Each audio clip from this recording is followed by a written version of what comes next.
Let us write the electronic configuration for a few elements. The first element that we shall consider is hydrogen. The symbol is H. So hydrogen atom has one electron, and this one electron enters to the lowest energy, that is 1s.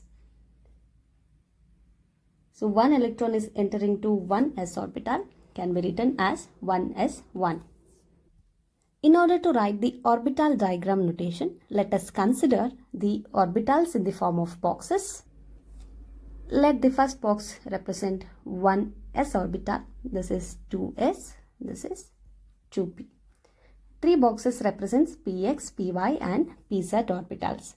So since the hydrogen atom is having one electron, that electron will enter into the 1s atomic orbital. Now let us write the electronic configuration for helium. Helium is represented by He. It has two electrons, and these two electrons will enter into 1s orbital. So two electrons can be written as 1s2. Writing the orbital diagram notation, the first electron will enter into the s orbital. One more electron will have the opposite spin that will also enter into the first s orbital. So the orbital notation for helium is represented like this. For lithium,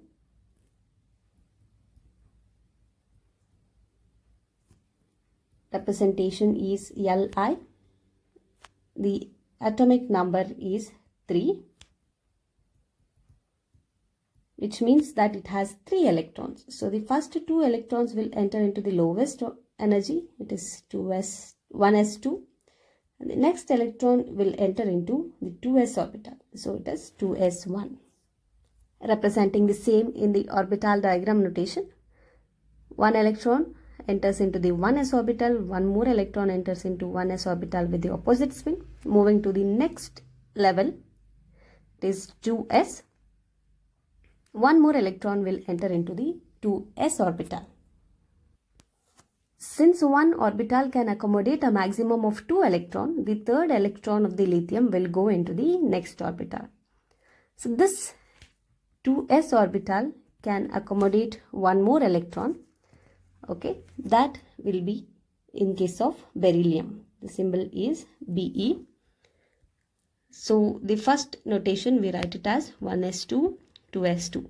Representing it in terms of orbital diagram, one electron is entering the first s orbital, one more electron is entering into the same orbital, so 2 electrons are filled. Next electron is going to the 2s orbital and one more electron is going to the 2s orbital.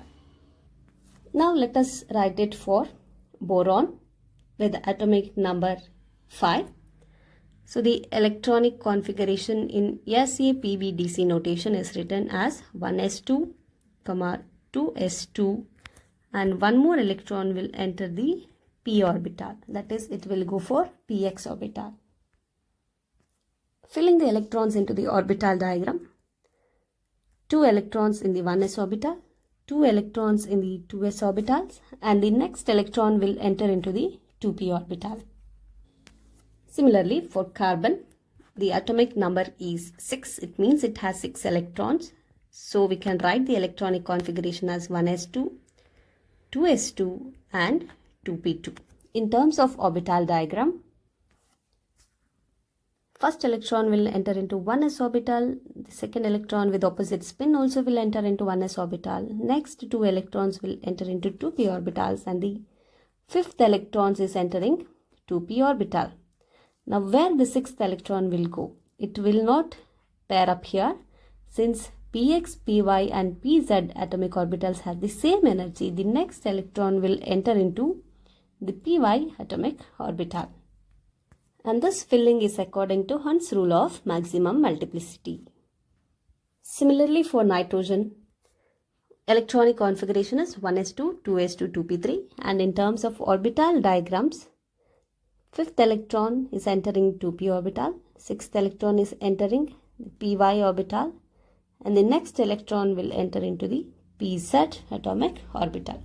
Once this level is reached, for the next atom, oxygen, the electronic configuration is 1s2, 2s2 and 2p4.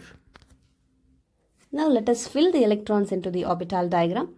2 electrons entering 1s orbital, 2 electrons enters 2s orbital, 5th electron enters px, 6th electron py, 7th electron enters pz orbital. Now since the 2p orbitals are singly occupied, each p orbital is singly occupied, the next electron will pair with the one electron of the px atomic orbital. In a similar way, you can write the electronic configuration for rest of the elements.